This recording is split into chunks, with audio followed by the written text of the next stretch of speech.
야 수구마 깰지어다. 우리 제자교회가 최초로 성가대 찬양 드린 때는 우리가 아파트에서 개척을 해서 예배를 드렸잖아요.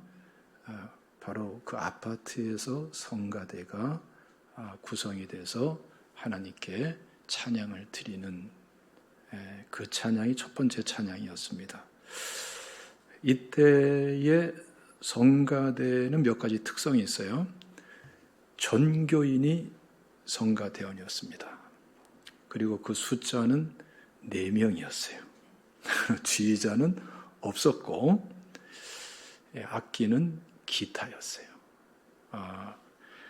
그런데 그 첫 번째 성가대 찬양이 하나님께 드려진 바로 그 주간에 하나님께서 특별한 그 상황적으로 봐서는 기적적인 일이 벌어지게 하셨어요.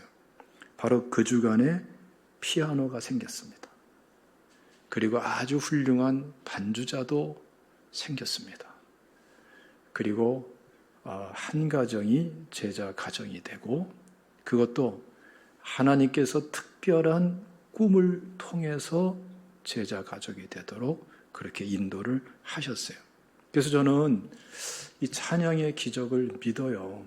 바울과 실라가 빌립보 감옥에서 기도하며 찬양할 때에 옥토가 흔들리고 옥문이 열리고 묶인 게 풀어지고 그리고 그 간수와 온 가족이 구원받고 역사가 일어나죠. 빌립보 교회가 세워지고 유럽 선교의 전초기지가 되고 이 엄청난 일이 일어나는데 하나님께서 지금도 얼마든지 그렇게 역사하시는 하나님인 것을 믿습니다. 왜 4명밖에 없는데 성가대를 만들었을까? 궁금하게 생각하시는 분도 있을 거예요. 제가 그 답답한 현실, 그 현장에서 혼자 앉아서 이제 계속 기도를 했어요. 하나님께 마음을 쏟으면서 교회 같지 않은 교회. 여기서 예배를 드린다는 게 참 쉬운 일이 아니거든요. 그래서 하나님께 이런 질문을 했어요. 하나님, 이 아파트 교회가 맞지요?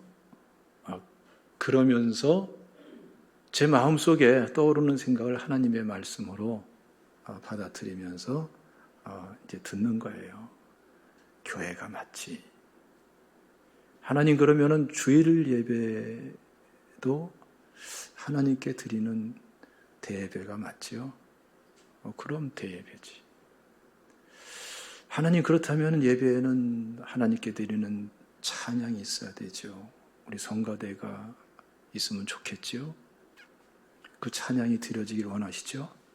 그럼 내가 원하지.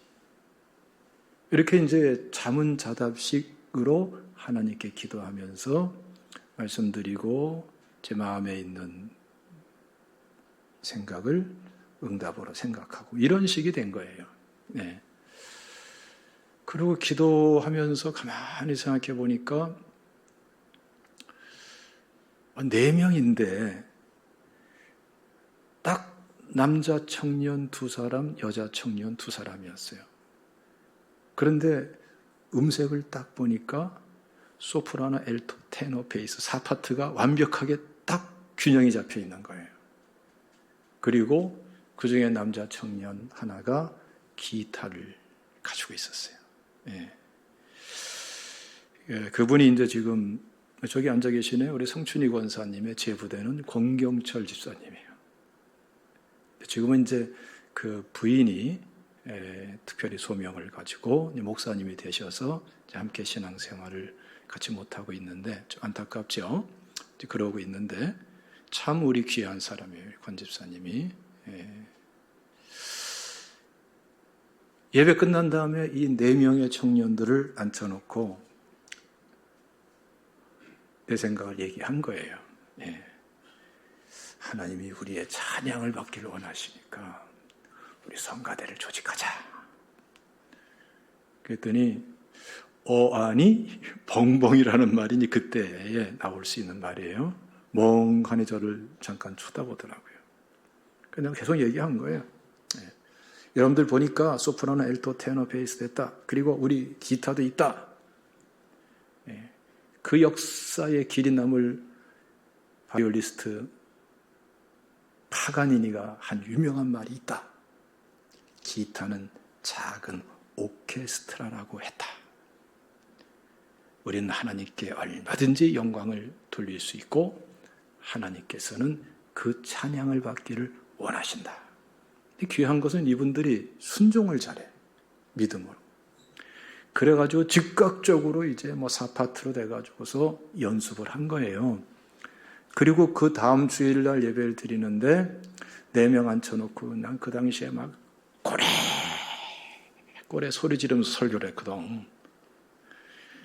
그런 때인데 이제 성가대 하나님께 찬양 드리겠습니다. 4명이 나란히 일어나가지고 기타 치면서 이제 찬양을 드린 거예요. 인간적으로 봐서는 이게 웃기도 그렇고 웃을 수도 없고 이제 그런 상황인데 놀랍게도 하나님은 그것을 귀히 받으시더라고요. 그러더니 그 주간 목요일 날 전화가 걸려온 거예요. 여보세요. 거기 어디죠? 여기 교회입니다. 딱 끊어버리는 거예요. 또 한참 있다 전화가 걸려오는 거예요. 거기 위치가 어디예요? 그 상록수요 앞에 월드아파트에서 개척을 했거든요. 월드아파트 116동입니다. 근데 또 딱 끊어버려요. 또 한참 있다가 또 다시 전화 오더니 주일 예배 드리나요? 몇 시에 드리죠? 그러더니 진짜 그 다음 주일날에 예배 드리러 오신 거예요. 그러니까 서울에서 신앙생활하던 권사님이시더라고요. 알고 보니까 감리교 다니셨는데 그 올드아파트 뒤에 지금도 있어요. 감리교에 큰 게 있습니다. 수요일날 거기서 예배를 드리고 너무나 좋아서 감리교 신자니까 이제 주일날에 등록해야 되겠다 하고 마음 먹고 있는데 그날 밤에 꿈을 꾼 거예요. 근데 꿈속에서 서울에서 함께 신앙생활하던 목사님이 뭘 막 찾고 계시더래요. 화단이 있는데 화단에서 막 찾고 계시더래요. 그래서 목사님하고 반갑게 맞이하고 뭘 찾고 계세요? 그랬더니 뭘 찾고 있다고. 그럼 같이 찾읍시다 하고서 같이 찾고 있다가 찾았다 하고 찾았는데 꿈에서 깬 거예요. 근데 뭘 찾았냐 하면은 조그만 쪽지를 하나 찾은 거예요. 그 쪽지에는 번호가 적혀 있었어요. 861990. 그래서 서울에서 같이 신앙생활하던 성도님들에게 전화해서 가까운 분들에게 나 정말 희한한 꿈을 꿨다. 근데 그 번호가 뚜렷하게 기억난다. 그랬더니 그 복권 번호가 아닐까요? 이러한 얘기들이 막 나눠지다가 그거 복권 번호 치고 너무 짧고 전화번호일 수도 있겠네. 눌러보시죠. 그래서 눌렀더니 교회입니다. 이렇게 된 거죠. 이러한 과정 속에서 그 권사님 가정이 교회에 오게 되고 그래서 그 주간으로 피아노가 생기고 반주자가 생기고 한 가정이 등록하고 하나님의 놀라운 역사를 경험하게 된 거예요. 그래서 교회가 또 분위기가 확 달라지더라고요. 몇 사람 아니지만 이제 거실은 본당이 되고 안방은 교육관이 되고 중간방은 성가대 연습실이 되고 조그만 방이 또 있었어요. 거기는 목양실이 되고 그리고 주방은 식당이 되고 완벽한 체제가 아파트 안에서 이제 갖춰지게 된 거예요. 이러한 은혜가 크기로 봐서는 작아 보이지만 내용으로 봐서는 질적으로는 똑같아요. 질적인 측면에서는 너무나 귀한 것이고 하나님의 역사예요. 그리고 하나님께서는 어제나 오늘이나 영원토록 변함없으신 하나님, 우리를 같은 원리로서 만나주시는 하나님이세요. 그래서 여러분, 우리가 예배가 회복된다는 것, 찬양이 회복된다는 것 얼마나 중요한가를 알아야 됩니다.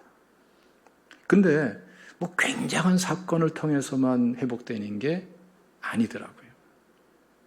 하나님 예배 받으시길 원하시죠? 하면서 드리는 예배. 하나님 정말 찬양 받길 원하시죠? 하면서 하나님께 드리는 찬양. 그 예배, 그 찬양을 통해서 하나님은 아주 뚜렷하게 역사하시더라고요. 이런 은혜가 우리 성도님들에게 끊임없이 일어나기를 주님의 이름으로 축원합니다. 우리 8절 말씀 다 같이 읽겠습니다. 시작.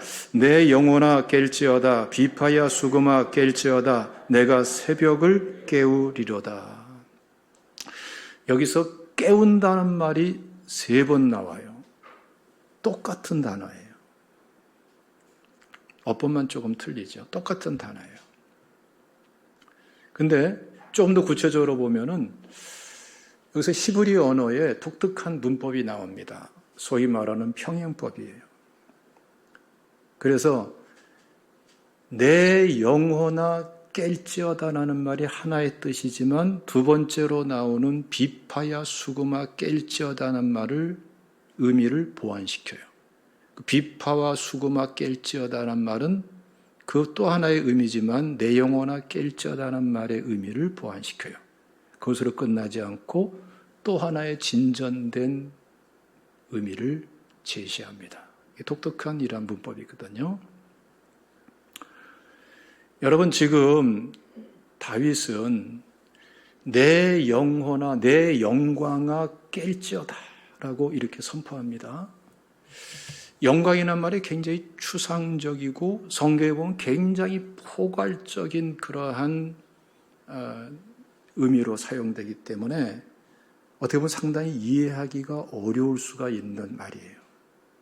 근데 이 영광이라는 이 히브리어에서의 말은 기본적으로 어떤 뜻을 가지고 있냐면은 풍요로움, 풍성함, 부요함, 숫자적으로는 아주 많은 숫자.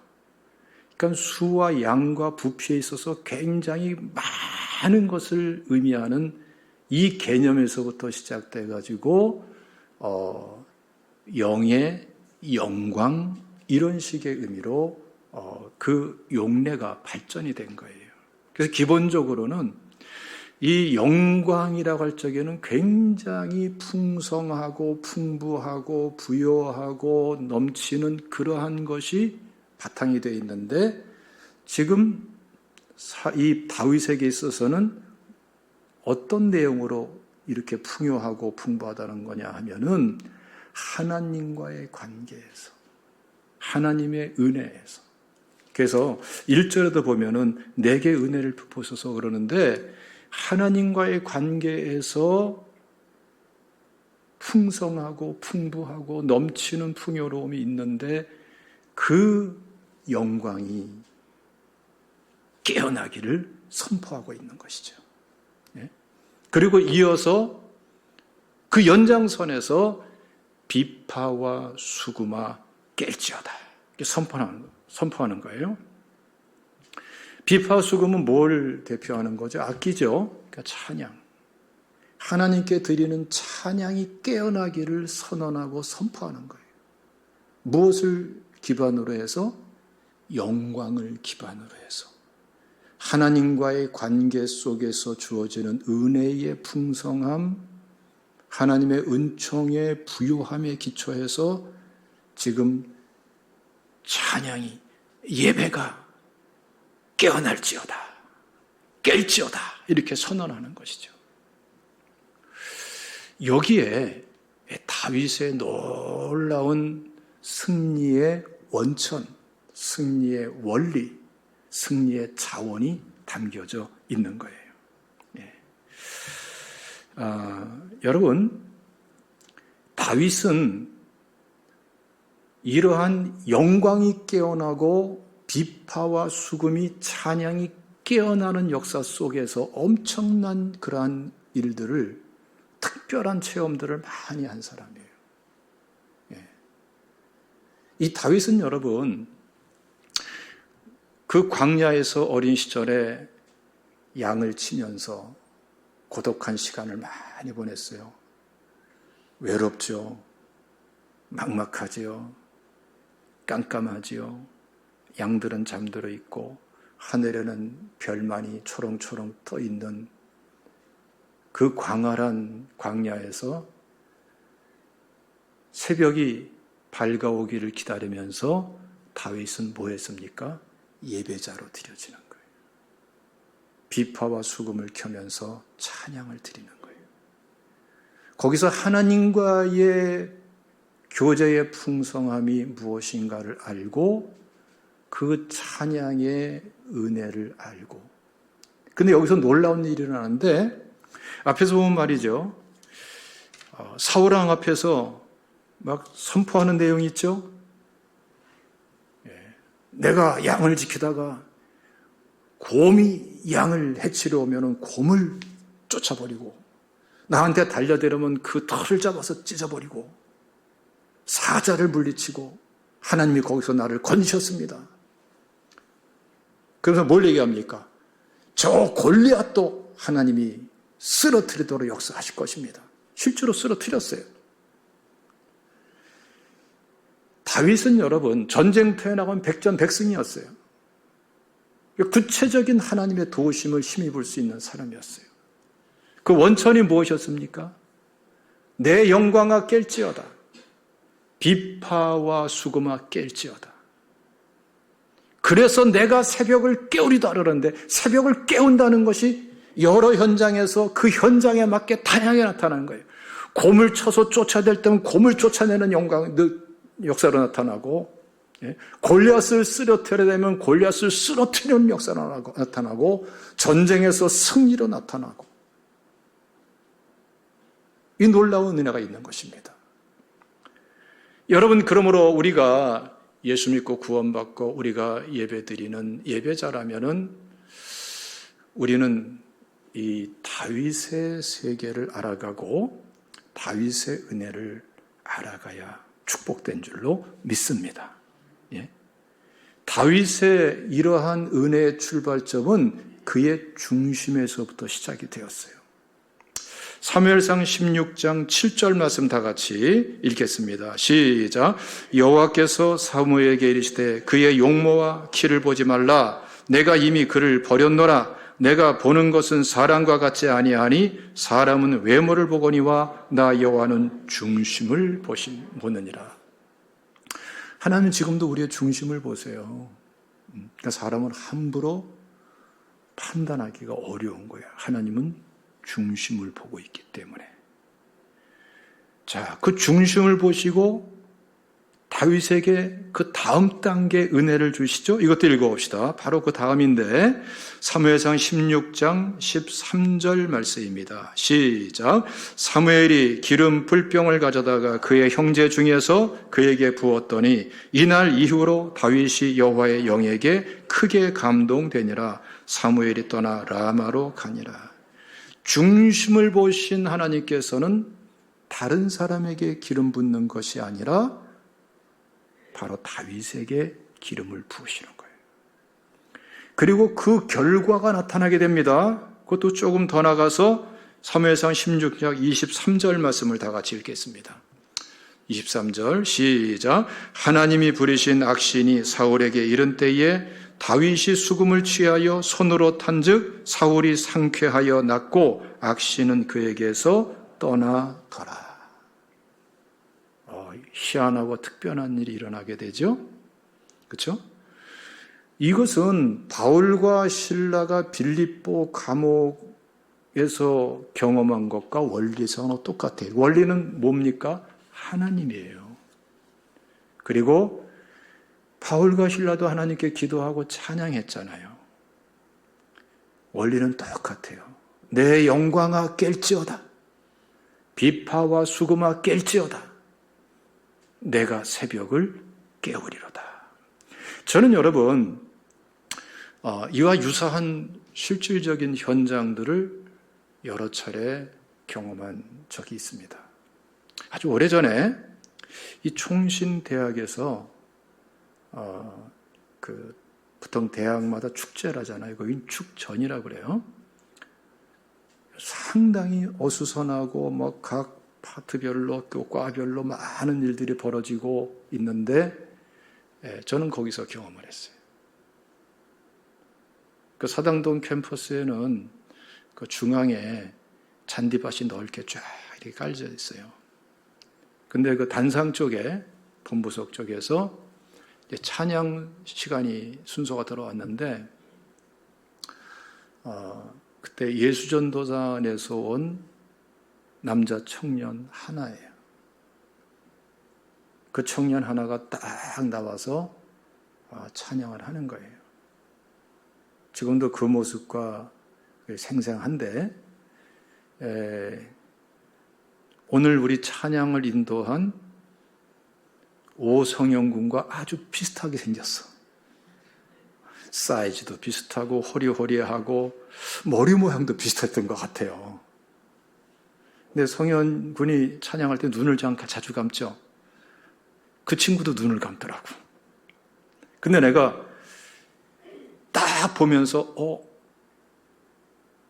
다르다라는 걸 제가 처음에 딱 느꼈어요. 저 청년은 예배를 아는 사람이다. 저 청년은 하나님을 아는 사람이다. 저 청년은 찬양이 뭔가를 아는 사람이다. 그 찬양을 시작하는 그 순간에 딱 보자마자 한순간에 희한하게도 그런 것들이 쫙 깨달아지는 거예요. 근데 혼자서 찬양을 딱 하는데 진짜 하늘을 바라보면서 또는 눈을 감으면서 하나님께만 찬양을 드리고 하나님을 위해서만 찬양을 드리더라고요. 예. 그 어수선한 그 환경 속에서 무슨 뭐 전자기타도 아니에요. 어쿠스틱 기타 가지고 마이크 받아가지고 쫙 찬양을 하는데 그런데 불과 3분이 채 못 돼가지고 놀라운 일이 벌어지는 거예요. 여러분들, 우리 성도님들은 얼핏 생각하기에 신학생 그러면 선지자로 알아. 굉장히 근데 제가 아는 신학생은 물론 그런 귀한 분들도 있지만 대부분이 안 그렇습니다. 마음이 황폐하고 각박하고 영적으로 피폐하고 이런 상태에서 사명 붙잡고 달려가는 그러한 신학생들이 얼마나 많은지 몰라요. 예. 그런데 찬양이 시작되고 3분이 채 안 돼서 놀라운 일들이 벌어지는데 기도 소리가 터져나오는 거예요. 예? 그 신학생들 입에서. 어떤 청년은 그 잔디밭에 무릎 꿇고 기도하고 어떤 신학생은 막 방언으로 기도하고 방언이 막 터지는 거예요. 심지어 어떤 신학생들은 잔디밥을 떼굴떼굴 구르면서 회개하고 기도하고 어떤 청년들은 손을 올고 하나님께 손을 들고 찬양하면서 나아가고 예배자가 되어 있고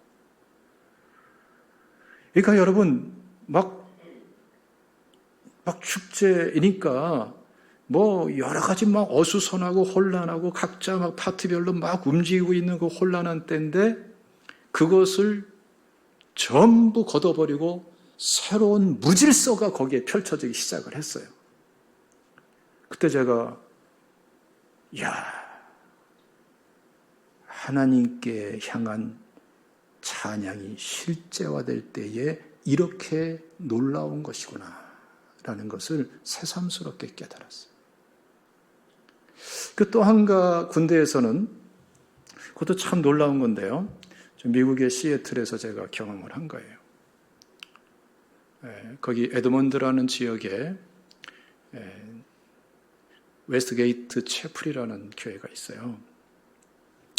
한 3,000명 정도 모이는 그런 교회인데 2층으로 되어 있어요. 우리는 보통 미국 그러면 다인종 국가이기 때문에 다인종 교회들이 많을 것으로 생각합니다만은 전혀 반대입니다. 백인은 백인 교회, 멕시카는 멕시코인 교회, 흑인은 흑인 교회. 아니 조금은 섞여 있어요. 조금은 그럴 수가 있지만 절대로 다인종 교회는 쉽지가 않아요.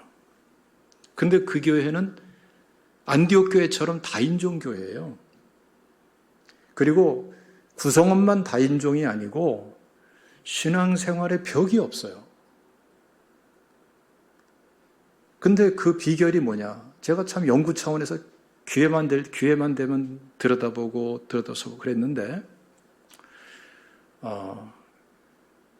하나님 앞에서 그 성도들이 성령 안에서 찬양할 줄 아는 사람, 예배자가 될 줄 아는 사람이에요. 그래서 그 교회는, 우리 교회도 좀 그럴 수 있으면 좋겠다는 마음이 참 큰데, 예배 30분 전부터 찬양이 시작이 됩니다. 계속 찬양하고 기도하고 찬양하고 기도하고. 그런데 거기서 모든 벽이 다 무너져요. 찬양한다고 무너지는 게 아니라 그분들에게 복음이 있는 거예요. 예배가 있는 거고. 예. 내 영광아 깰지어다 비파와 수금아 깰지어다. 이 깨어남이 있기 때문에 가능한 것이죠. 그래서 흑인과 백인이 같이 끌어안고 기도하고 이런 게 그냥 자연스럽게 일어나요. 예. 서로 눈물을 글썽거리면서 서로 간증하고 격려해주고, 이게 한쪽에서는 찬양이 쫙 드려지고 영광을 돌리고 성령의 임재가 풀어지면서, 또 구석구석에서는 서로 끌어안고 기도해주고 격려해주면서 기도해주고 안부를 묻고 기도해주고, 이게 인종을 초월하고 문화를 초월하고 국가를 초월해서 벽이 없어요. 성령 안에서 하나됨이 자연스럽게 풀어지더라고요. 제가 그것을 참 바라보면서 참 많은 것을 느끼게 되었어요. 예배가 예배되고 찬양이 찬양이 될 때에 놀라운 역사가 있다. 예?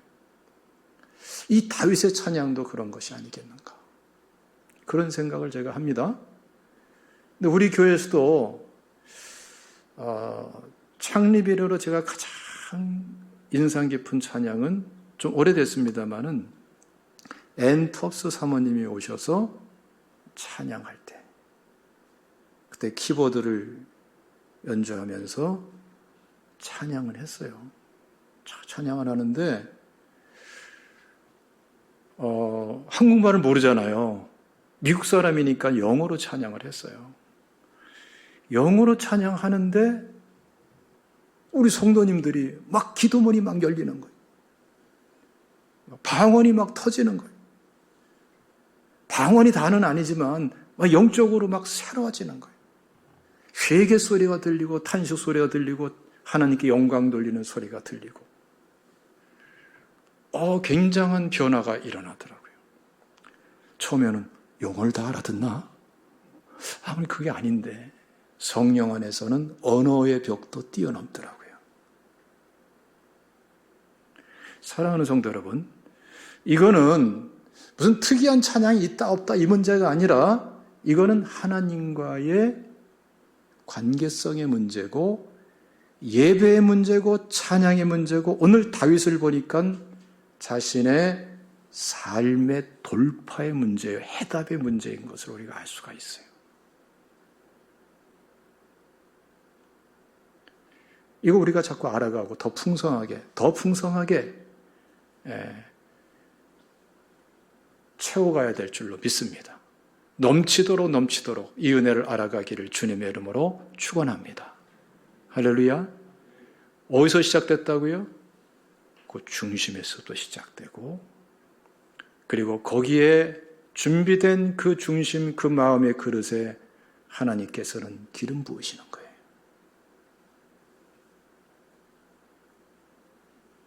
지금 다윗은 대단히 어려운 상황에 있습니다. 지금 시적으로 함축해서 단순하게 짧게 고백하고 있지만 굉장히 어려운 상황에 있습니다. 한번 읽어볼까요? 자, 우리 3절 말씀 읽겠습니다. 3절과 4절 읽겠습니다. 시작. 그가 하늘에서 보내사 나를 삼키려는 자의 비방에서 나를 구원하실지라. 하나님이 그의 인자와 진리를 보내시리로다. 내 영혼이 사자들 가운데서 살며 내가 불사르는 자들 중에 누웠으니 그 사람의 아들들이라. 그들의 이는 창과 화살이요 그들의 혀는 날카로운 칼 같도다. 보세요. 나를 삼키려는 자. 보세요. 사자들 가운데 살며 불사르는 자들 가운데 누웠다고 그러죠? 그들의 이는 창과 화살, 그들의 혀는 날카로운 칼 같도다. 도대체가 편안한 환경이 아닌 거예요. 한순간에 완전히 죽임당할 수 있고 살해당할 수 있고 그리고 모함당해서 무슨 변을 당하지 못할 끔찍한 일이 계속 진행되고 있는 거예요. 자기 이 다윗의 주변에서 환경 속에서는. 현실이 바로 그랬습니다. 그런데 다윗은 여기서 뭐라고 그래요? 내 영광아 깰지어다. 비파와 수금아 깰지어다. 그리고 이어서 내가 새벽을 깨우리로다. 인생의 새벽이겠죠. 상황적으로 어둠이겠죠. 그렇죠? 이 어두움, 절망, 위기, 이 칠흑 같은 이러한 인생의 현장에서 이것을 돌파해내고 인생의 새벽이 올 것에 대해서 말하는데 아주 이 말이 굉장히 특별한 말입니다. 내가 새벽을 깨우리로다. 이 말은 여러분들 혹시 시간 되면 살펴보세요. 성경에서 다른 번역본들이 일반적으로 두 가지로 번역을 합니다. 내가 새벽을 깨울 것이다. 또 하나는 내가 새벽을 깨우겠다. 이 두 가지로 번역이 돼요. 어떤 언어에서나. 그러니까 지금 여러분 다윗이 굉장히 변화가 일어나는 거예요. 내 영아 깰지어다. 내 영광아 깰지어다. 비파와 수금아 깰지어다. 선포하고 나서 이제는 누가 깨워요? 내가 내 인생의 새벽을 깨우게 될 것이다. 내가 내 인생의 새벽을 깨우겠다. 엄청난 태도의 변화가 일어나는 것을 우리가 주목해 볼 수가 있지요. 여러분, 신앙생활이라는 것이 액세서리가 아니고 하나님이 정말 살아계시고 하나님 말씀이 진리라면은, 그리고 예수 그리스도께서 어제와 오늘과 영원토록 변함이 없으시다면은 다윗이 선포하고 다윗이 선언하는 이 깨우겠다라는 이 사건은 우리의 삶에, 우리의 문제 속에서, 우리의 과제 속에서 그대로 동일하게 얼마든지 끊임없이 일어날 수 있게 되는 줄로 믿습니다. 우린 그냥 믿습니다. 말씀 그대로 믿습니다. 하나님을 믿고 하나님 말씀을 믿습니다. 할렐루야. 이 믿음을 구하시기를 주님의 이름으로 축원합니다. 조금 더 구체적으로 봅시다. 이 믿음을 어떻게 갖게 되었을까요? 이 깨우는 역사를 어떻게 다윗이 자기화할 수 있었을까요? 한번 읽어봅시다. 7절 말씀 다 같이 읽습니다. 시작. 하나님이여 내 마음이 확정되었고 내 마음이 확정되었사오니 내가 노래하고 내가 찬송하리이다. 뭐가 먼저 있었어요? 확정된 마음이 있었어요. 확정된 마음. 이럴까 저럴까 안절부절하는 마음 속에서는 내 영광아 깰져다 나오지도 않아요. 마음이 확고부동하게 확정되었을 때에 시작되는데, 뭐에 대해서 확정되었느냐? 1절과 2절을 다 같이 읽겠습니다. 시작. 하나님이여 내게 은혜를 베푸소서. 내게 은혜를 베푸소서. 내 영혼이 주께 피하되 주의 날개 그늘 아래에서 이 재앙들이 지나기까지 피하리이다. 내가 지존하신 하나님께 부르짖으며 곧 나를 위하여 모든 것을 이루시는 하나님께로다. 1절에서 핵심이 뭐냐 하면은 내가 하나님께 피하겠다는 거예요. 그리고 7절과 관련해서 확정된 뭘 확정했느냐? 내가 하나님께 피하기로 내 마음이 확정되었다는 거예요. 2절과 관련해서 보면 뭐에 대해서 확정된 겁니까? 하나님께 부르짖어 기도하기로 내 마음이 확정되었다는 거예요. 이게 무슨 말씀이냐면은 우리가 여러분 어려운 문제가 있고 그리고 난해한 문제가 닥쳐오고 위기가 닥쳐오면 어떡하죠? 어떻게 해결할까? 그러면서 일반적으로 자꾸 사람에 매달리게 되고 방법을 찾고 또 물질이 나한테 얼마나 뒷받침 되겠는가? 또 어떠한 방법이 좋은 아이디어가 뭔가? 이러한 것들을 찾게 되는 게 당연한 거예요. 자연스러운 거예요. 그거 다 불필요하다는 것이 아니에요. 그런데 여기서 우리가 빠지기 쉬운 함정이 뭐죠? 어느새 다른 방법을 찾다가 보면은 하나님이 뒷전으로 물러나기가 쉬워요. 그래서 본이든 본이 아니든 결과는 똑같아요. 어느새 하나님께 대한 자세가 불신이 돼버려요. 다른 게 해답이니까. 다른 것으로 해답이 될 수 있다고 생각할수록에 하나님께 대한 마음은 공허해져 버려요. 그래서 기도도 안 하게 돼요. 사실 이건 불신으로 떨어지는 과정이기도 합니다. 다윗도 똑같은 과정을 겪었다는 거예요. 이러한 위기가 닥쳤을 때에 나를 도울 사람이 누구지? 어떤 방법으로 이 문제를 풀어가지? 어떻게 이 위기를 극복하지? 이러면서 이런 방법, 저런 방법, 이 사람, 저 사람 의지하다가 갈팡질팡하는 거죠. 하나님은 또 한편으로 믿고 그러다가 지금 마음을 확정한 거예요. 그래, 사람도 사람대로 귀하고 물질도 물질대로 귀하고 지혜도 방법도 다 그 나름대로 귀하지만 진짜 내 문제의 해결은 하나님이 하셔야 해결되는 것이다. 하나님이 해결해 주지 않으면은 그 어떠한 방법도 해결이 될 수가 없다. 부분적이고 일시적인 방법은 될지 몰라도 진정한 해결은 없다. 나는 피하되 사람에게, 물질에게, 방법에게, 괴에게 어떤 그럴듯한 생각으로 피하는 것이 아니라 하나님께로 피해야 된다. 하나님께 피하겠다. 이 마음이 확정된 거예요. 생각이 정리되는 거죠. 이 과정이 대단히 중요합니다. 대단히 중요해요. 그래서 하나님께 피하고 하나님께 부르짖어 기도하겠다. 이게 다윗의 중심인데 이렇게 마음이 딱 정리되니까 뭐가 나오기 시작합니까? 내 영광아 깰지어다. 그렇구나. 지난 시간에 하나님께서 곰을 물리칠 적에 사자를 물리칠 때에 골리앗을 물리칠 때에 전쟁터에서 하나님께서 이렇게 은혜 주셨지. 하나님께 찬양하며 예배드리며 나갈 적에 하나님께서 이렇게 풍성한 은혜를 주셨지. 나의 진정한 풍요로움은, 나의 진정한 풍성함은, 나의 부유함은 하나님이야.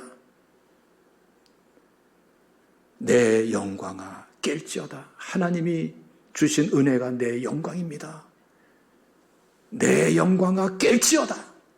그리고 그 연장선에서 비파야 수구마 깰지어다. 거기서 예배가 되고 거기서 찬양이 되는 거예요. 그런데 놀랍게도 그렇게 깰지어다 하고 선포하고 나니까 그 다윗의 중심이 또 한 단계 새로워지는 거죠. 내가 새벽을 깨우게 될 것이다. 더 나아가서는 내가 새벽을 깨우겠다. 여기에는 나만 있는 것이 아니라 사실 누가 있어요? 하나님이 계신 거죠. 하나님이 나와 함께 하시면서 이 새벽을 깨운다라는 확신 속에서 그렇구나. 하나님이 내 영광 속에, 찬양 속에, 예배 속에 함께 하시는 하나님이 하신다라는 확신 속에서 내가 새벽을 깨우리로다. 이 선포하는 거예요, 여러분. 이 과정을 알아가시기를 축원합니다. 할렐루야. 그래서 여러분, 우리 성도에게는 문제가 아니에요. 위기가 위기로 끝나는 게 아니에요. 좀 여러분들이 이해하리라 말씀드리면은, 저는 이 과정을 수없이 체험을 했어요. 이 다윗에게 주어진 과정은 다윗에게만 주어지는 과정이 결코 아니에요. 우리 그리스도인들에게 모두에게 이 과정이 축복으로 허락이 된 거예요. 하나님은 변함이 없으세요. 할렐루야. 여러분, 지금 어떤 기도 제목이 있습니까? 하나님께로 피하기로 마음을 확정하십시오. 부르짖어 기도할 것을 마음에 확고하게 정리하십시오. 그러면은 여러분, 이 8절의 의미를 알아가게 될 것입니다. 지금 이 말씀을 들으면서 머리로만 아는 사람이 있고, 이미 체험해서 동의하는 사람이 있고, 간증까지 할 수 있는 사람도 있겠고 다양하겠죠. 그러나 하나님께서 또 한 차례 더 깊게 더 풍성하게 내 영광아 깰지어다 알게 하실 겁니다. 비파와 수금아 깰지어다 내가 새벽을 깨우리로다 알게 할 것입니다. 그리고 사실은 이것은 우리가 날마다 누릴 수 있는 거예요. 날마다 누릴 수 있는 특권입니다. 할렐루야. 이 축복을 알아가시기를 주님의 이름으로 축원합니다. 여러분, 이 말씀과 함께 우리 한 군데만 봅시다. 시편 91편 말씀이에요. 한번 다 같이 읽겠습니다. 시편 91편 1절부터 쭉 읽겠습니다. 시작. 지존자의 은밀한 곳에 거주하며 전능자의 그늘 아래 사는 자여, 나는 여호와를 향하여 말하기를 그는 나의 피난처요 나의 요새요 내가 의뢰하는 하나님이라 하리니, 이는 그가 너를 새 사냥꾼의 올무에서와 심한 전염병에서 건지실 것이미로다. 그가 너를 그의 기수로 덮으시리니 내가 그의 날개 아래에 피하리로다. 그의 진실함은 방패와 너는 밤에 찾아오는 공포와 낮에 달아드는 사살과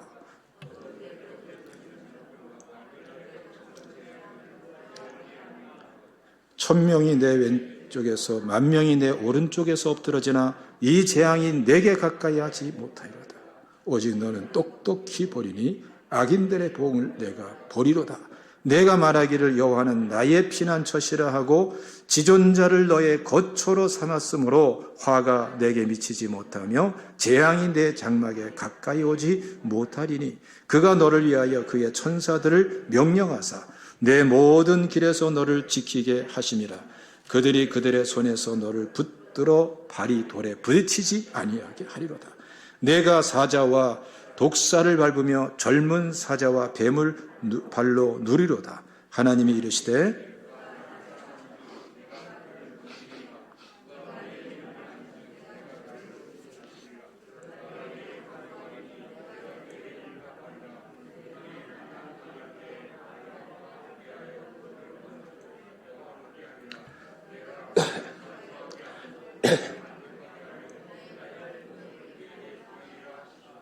아멘. 여러분, 특히 여러분 9절 말씀 읽어봅시다. 시작. 내가 말하기를 여호와는 나의 피난처시라 하고 지존자를 너의 거처로 삼았으므로. 자, 근데 14절 말씀과 연결해서 볼 필요가 있어요. 14절 읽겠습니다. 시작. 하나님이 이르시되 그가 나를 사랑한즉 내가 너를 건지리라. 그가 내 이름을 안즉 내가 그를 높이리라. 보세요. 지금 이 시편 기자는 여호와는 나의 피난처시라 하고 그 하나님을 피난처로 거처로 삼았어요. 그때 하나님이 뭘 선포하죠? 14절에 그가 나를 사랑한즉. 언어가 일반적이지가 않아요. 하나님은 하나님을 피난처로 하나님께로 피하고 하나님을 안전한 곳으로 택하며 나갈 때에 어떻게 그 믿음의 선택을 어떻게 받아들입니까? 네가 나를 사랑하고 있구나. 이렇게 받아들이시는 하나님이세요. 이게 재해석되고 재번역된다고 볼 수 있겠죠. 근데 사실 맞아요, 여러분. 만약에 우리가 하나님이 아니라 다른 어떠한 것, 물질이든 사람이든 권력이든 뭐든 간에 유형무형의 것을 나의 피난처로 삼을 때에, 그럴 때 어떻습니까? 상대적으로 하나님은 소외되고 하나님을 소외시키는 게 돼버려요. 도대체 마음이 하나님께 안 담겨요. 여기서 예배도 망가지고 기도도 망가지고 그 모든 게 다 망가져요. 하나님을 피난처로 삼는 그때에 우리의 마음속에 사실은 보이지 않는 많은 과정 속에서 하나님께 대한 사랑이 담겨지게 되고 세워지게 되는 거고 실제화되는 거지요. 그래서 그가 나를 사랑한즉 내가 그를 건지리라. 그가 내 이름을 안즉 그래 네가 나를 아는구나. 실질적으로 나를 아는구나. 그럼 내가 너를 높이겠다. 그가 내게 간구하리니 내가 그에게 응답하리라. 환난 당할 때에 내가 그와 함께하여 그를 건지고 영화롭게 하리라. 내가 그를 장수하게 하리라. 만족하게 하리라. 구원을 보이리라. 자, 여러분, 하나님을 사랑합니다라는 것을 우리가 이렇게 고백하는 방식을 좀 바꿔야 되겠어요? 입으로도 마음으로 다 중요하지만 하나님을 피난처로 삼고 하나님께로 피할 줄 아는 사람, 하나님이 진정한 해답입니다라는 실천적인 믿음을 가질 때에 부르짖어 기도할 수 있고 살아계신 하나님의 역사를 알아갈 수가 있습니다. 이 은혜가 날로 더하시기를 주님의 이름으로 축원합니다. 기도하겠습니다.